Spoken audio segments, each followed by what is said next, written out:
दोस्तों, आपकी इच्छा है कि त्रिगुणी माया क्या होती है? सद्गुण, रजगुण, तमगुण। ये कहाँ से उत्पन्न हुआ? कौन से प्रभु के अंदर से आती है? कैसे वर्क करती है? इसका क्या इफेक्ट होता है? और प्राणी कैसे इसके अधीन होकर के कर्म करता है और उस कर्म बंधन में कैसे ये फंसता है? फिर आइए हम थोड़ा सा इसका आपको रूपरेखा दिखा देते हैं। इससे मदद होगी, आसानी से आप समझ सकेंगे।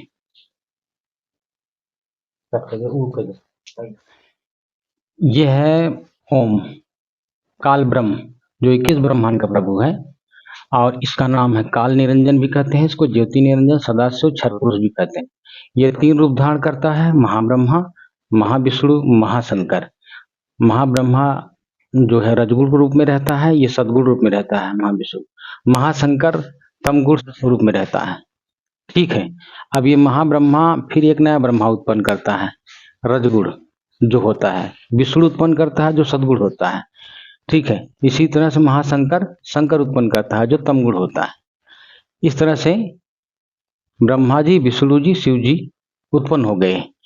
ये महाब्रह्मा, महाविष्णु, महाशंकर, ये एक ब्रह्मांड का मालिक होता है। जिस ब्रह्मांड में हम लोग रहते हैं, इस ब्रह्मांड में ये रहता है, महाब्रह्मा, महाविष्णु, महाशंकर के रूप में रहता है। इसके अधीन जो है नकली अगम लोग, अलग लोग, अनामी लोग, महास्वर्ग आते हैं। उसमें तमाम तरह के और भी लोग हैं। कुल मिलाकर 14 लोग होते हैं। अच्छा, ठीक है। तो ये ब्रह्मा जी और विष्णु जी, ये शंकर जी, ये तीन लोक के मालिक हैं। तीन लोक के मालिक हैं। इनमें से जो रजगुण होता है, रजगुण और सदगुण, ये तमगुण, ये त्रिगुणी माया कहते हैं इसको। त्रिगुणी माया क्या है? सदगुण, रजगुण और तमगुण। ये तीनों गुण काल ब्रह्म से आया। ठीक है। ये समस्त जीवों पर पड़ता है। जितने भी देवी देवता हैं, जितने भी मनुष्य हैं, पशु पक्षी हैं, 84 लाख योनियां, सबके अंदर कोई नहीं बचता। सबके अंदर ये होता है। क्या? त्रिगुणी माया। काल भगवान त्रिगुणातीत होता है, दुर्गा जी त्रिगुणातीत होती हैं। इनके अंदर त्रिगुणी माया का असर नहीं होता है, लेकिन बाकी सबके अंदर होता है। तो ये त्रिगुणी माया को ये अन्योनाश्रित होता है। अब त्रिगुणी माया क्या होती है? एक पावर होती है, अदृश्य पावर होती है। और रजगुण भी इसी तरह से है, तमगुण भी है। ये तीनों एक पावर है, अलग अलग तरह की। और ये तीनों पावर ब्रह्म से आए, इस तरह से सभी जीवों पर पड़ता है। तो मूल कारक तो ब्रह्म हो गया। मूल कारण कौन हो गया? ब्रह्म। तो अब ये वर्क कैसे करता है? ये जब रजगुण पड़ता है जीवों पर, तो उनके अंदर सृष्टि क्रिएशन की इच्छा होती है। सृष्टि क्रिएट करते हैं वो। जैसे काम वासना आ जाना, संसार की चीजों में लिप्त होना, खूब बड़ा सा मकान बना लें, घर द्वार बड़ा सा हो, हाँ, 10-20 स्त्रियां हो, हमारी पत्नियां हो, राजा की तरह रहें, ठाट बाट हो, ये सब वगैरह वगैरह जो इच्छा होती है अंदर, जो आप क्रिएट करते हो चारों तरफ, ये किसकी वजह से होता है? ये रजगुण वजह से होता है, ये पावर की वजह से। अच्छा, दूसरा है सदगुण। सदगुण से हमें पालन की इच्छा होती है। जो हम करते हैं कार्य, जैसे बच्चों को पालन पोषण करना, रक्षा करना, हाँ, धार्मिक हो जाना, सत्य की ओर बढ़ना, ये सब चीजों का जो गुण है, सतोगुण, ये जो है सदगुण की वजह से होता है। ये जो है विष्णु जी के अंदर से आता है, सभी जीवों पर पड़ता है। सभी जीवों पर पड़ता है तो हम लोगों के ऊपर पड़ता है, सबके जीवों पर पड़ता है, सब इससे प्रभावित होते हैं। ठीक है। इसी तरह से आता है तमगुण। तमगुण शंकर जी के अंदर से, शंकर जी के अंदर से भी सभी जीवों पर पड़ा। तो ये तमगुण क्या है? विनाशक शक्ति है। इससे संहार होता है, नाश होता है, विनाश होता है सृष्टि का।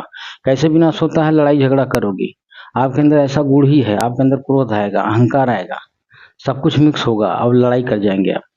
तो इस तरह से एक ये विनाशक शक्ति है। जैसे गांजा पीना, दारू पीना, मुर्गा मांस खाना, ये तमोगुणी लक्षण है, उसके कारण आता है।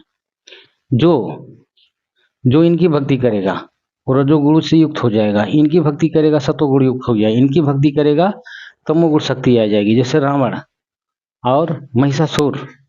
इसी तरह से जितने भी इनके उपासक रहे हैं, वो बहुत विनाशक शक्ति वाले हो गए और खुद नाश कर लिए, और अब लोगों को भी नाश किया। आपको, आपके सामने उदाहरण है, ये इनकी हिस्ट्री है, आप पढ़ सकते हैं।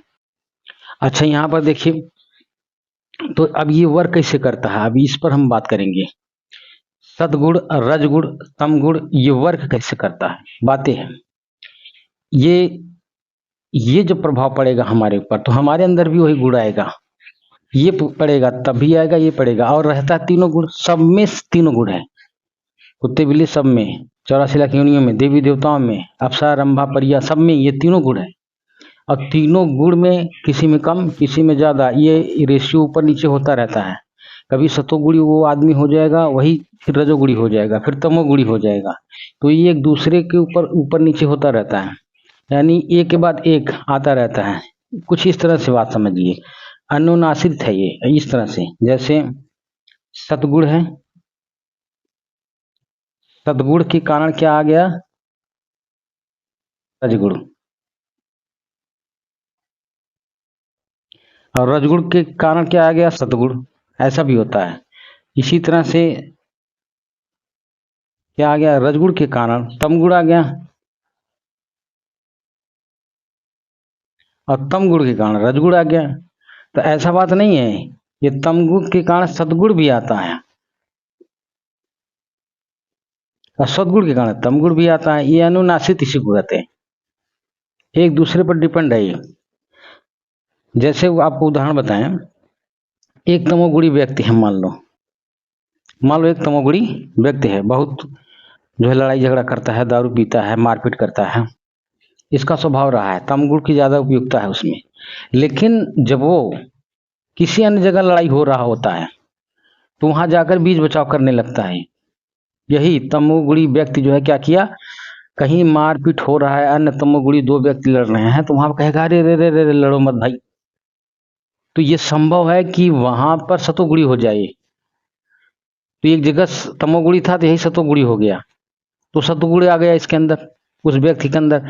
फिर इसी तरह सतोगुणी व्यक्ति तमोगुणी हो जाता है। कहीं किसी के ऊपर अत्याचार हो रहा है, कहीं किसी के ऊपर अत्याचार हो रहा है, मैं सतोगुणी हूँ तो मैं बचाने जाऊंगा, और ज्यादा कुछ उल्टा सीधा बोलेगा, तमोगुणी ज्यादा प्रभावशाली है, तो हाँ तो मैं भी आवेश में आकर के मारपीट कर लूंगा, तो मेरे अंदर तमोगुणी आ जाएगी, मेरे अंदर भी क्रोध आ जाएगा, मैं भी लड़ बैठूंगा। तो इस तरह से आप समझ रहे हैं, ये सदगुण से तमगुण हुआ, तमगुण से सदगुण हुआ। इसी तरह से रजगुण भी हुआ।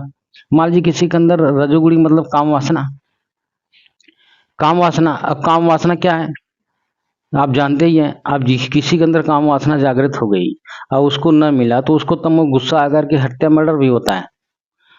लड़के लड़कियों में आपस में इन सब के चक्कर में, रजगुण के चक्कर में बहुत हत्या होती है अक्सर जो है। आप ये सब केसों से आप जानते हैं, वाकिफ हैं। तो अब इस तरह की बात है, इसमें रजगुण के कारण तमगुण हुआ, रजगुण के कारण सदगुण भी आ जाता है, सदगुण के कारण रजगुण भी आ जाता है। तो ये उदाहरण मैंने दे दिया आपको। इस तरह से समस्त जीव, समस्त प्राणी, कुत्ता भी सब तरह का गुण उसके अंदर रहेगा, तीनों। इसी तरह से आदमी भी, आदमी के अंदर भी तीनों गुण रहेगा। इसी तरह से जो बिल्ली है, चींटी है, पंछी है, सबके सब ये तीनों गुण अन्योनाश्रित रूप में रहते हैं, यानी आना जाना उनका रहता है। एक बार ये उसके कारण, ये उसके कारण। एक और उदाहरण दे दें, जैसे मान लीजिए कोई स्त्री है, बहुत सच्चरित है, उसके बाद फिर उसका पति उसको बहुत प्यार करता है, ठीक है। तो स्त्री स्त्री तो बड़ी खुश है पति के प्यार की वजह से, लेकिन एक दूसरी स्त्री क्या हुई, उससे घृणा कर रही है, उसको जलन हो गया, ईर्ष्या हो गया, दोष हो गया, तो यहाँ तमोगुण उस वाली स्त्री में आ गया। तो ऐसे भी होता है।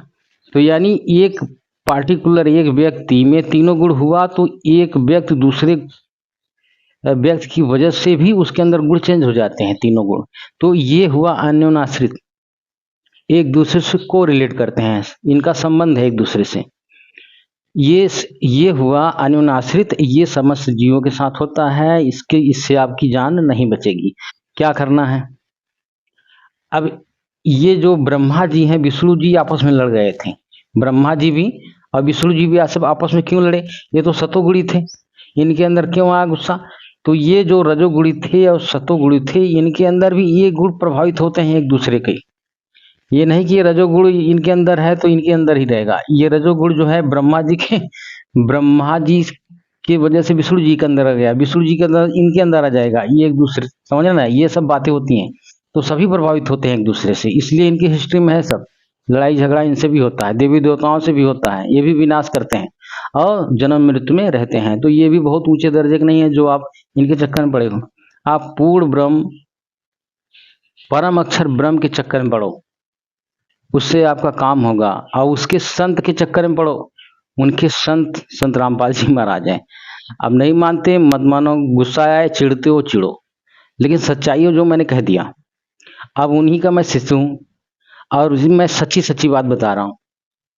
अगर गलत बात कहूँ तो कमेंट में आ जाओ, जितना बोलना है बोलो, मुझे गलत भी बताओ, लेकिन बिना प्रॉपर एक्सप्लेनेशन के, बिना प्रूफ के ऐसे किसी के ऊपर आप कमेंट नहीं करना है, नहीं तो जानते हो ना आप, मैं तो हाइड कर दूंगा चैनल से, ये आप ध्यान में रखिएगा।